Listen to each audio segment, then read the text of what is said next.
Hi, this is Prashil, and you're listening to the Equity Master Stock Market Wrap Up. In today's edition, I'll be taking you through what moved the markets over the week. So let's jump right in. The European Central Bank spooks global investors. Regulatory changes in mutual funds and mutual funds selling government securities. The latest updates from Jet Airways restructuring process. And is India Donald Trump's latest target? Answer to this and more in today's edition. Stay tuned. Now a quick look at the broader markets. Global markets were taken aback as the European Central Bank made an unexpected change to its tightening plan. Back home, Indian indices too ended the week in red amid a lack of domestic cues and global uncertainty. With the markets out of the way, let's look at the key stories in focus today. The European Central Bank, that's the ECB, changed track on its tightening plan on Thursday, offering banks a new round of cheap loans to help revive the Eurozone economy. Global markets turned volatile after the ECB warned overnight of continued weakness and as fresh data showed Chinese exports and imports slumped last month. The bolder than expected move from the ECB came as the US Federal Reserve and other central banks around the world are also holding back on rate hikes. The ECB underlined how a global trade war, Brexit uncertainty, and simmering debt concerns in Italy are taking their toll on economic growth across Europe. The policy changes cast ECB President Mario Draghi once again as the nurturer of confidence in the bloc's still fragile economy. Only months after the bank announced the end of 4 years of unprecedented asset purchases, and as Draghi himself prepares to hand over the reins to a successor later this year. The ECB now sees Eurozone growth at barely 1.1% this year, compared to the 1.7% it projected in December last year. Coming to news from the Indian mutual fund space. The domestic securities market regulator has approved changes in its norms for open offer exemptions for corporates facing debt restructuring and also for debt instrument valuation by mutual funds to make these processes fairer. The regulator will amend its norms for valuation of money market and debt securities by mutual funds to make these processes fairer and uniform across the industry to safeguard investors from default-like scenarios. Accordingly, the residual maturity limit for amortization-based valuation by mutual funds will be reduced from 60 days to 30 days. This process is set to bring in fairness and transparency in the valuation of securities by mutual funds and thus bodes well for mutual fund investors. Speaking of mutual funds, the ghosts of the IL&FS crisis continue to haunt the Indian mutual fund industry, more so when it comes to their debt exposure.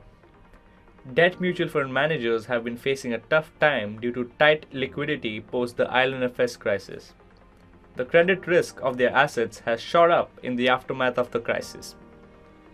To offset this rising credit risk, funds should have been piled up on risk-free government bonds. However, it turns out that mutual funds have been net sellers of government bonds since the beginning of 2018. And the intensity of their selling has only increased in the months following September 2018 when the IL&FS crisis hit. As a percentage of their total assets under management, government security exposure has dropped to 3.3% in January 2019 from 5.4% in August 2014. This is worrying as mutual fund managers are still preferring risky investments rather than risk-free government bonds even in such a tight liquidity situation. Moving on to news from the aviation space. We've been keeping a keen eye on the developments regarding Jet Airways' restructuring process. And here's the latest. The lead bankers of the Naresh Goyal-led airline are likely to buy out the exposure of other small lenders which are hesitant to participate in the debt restructuring process. According to reports, the size of the rights issue is likely to be increased from the proposed 25 billion rupees to around 40 billion rupees. As part of the final steps to stitch together a resolution plan, the stake to be held by the National Investment and Infrastructure Fund would possibly higher than the proposed 19.5%. The debt-laden airline has been forced to ground more aircraft due to non-payment of lease rental.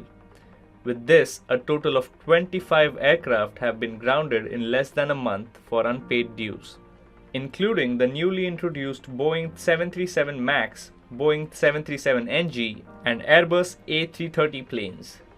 The airline has been compelled to cancel nearly 200 domestic flights every day, approximately a third of the daily schedule of 600 flights.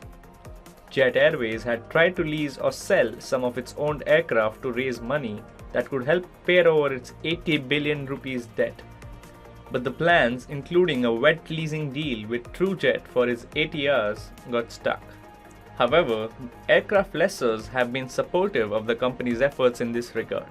The company is also making all efforts to minimize disruption of its network due to grounding of its aircraft and is proactively informing and reaccommodating its affected guests. Now coming to news about the economy. US President Donald Trump seems to have painted a target on India's back after he asked the US Congress to end preferential trade treatment for India that allows duty-free entry for up to $5.6 billion worth of Indian goods to the US.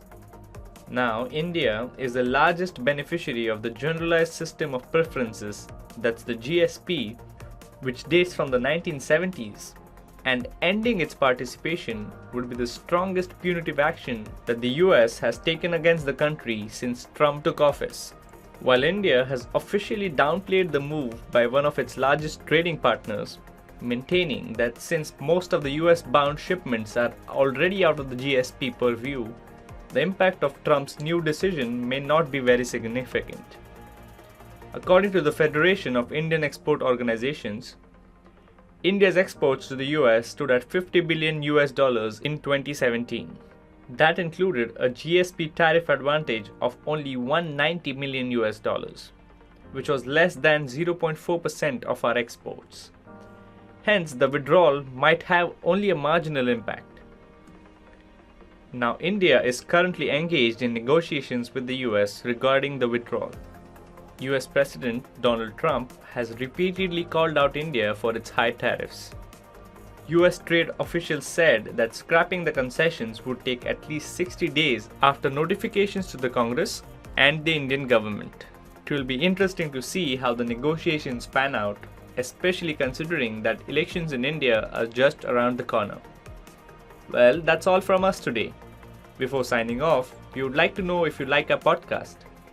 Is there anything specific you want us to cover? We would love your feedback. Just visit equitymaster.com and drop us a line. We look forward to hearing from you. Thank you and happy investing.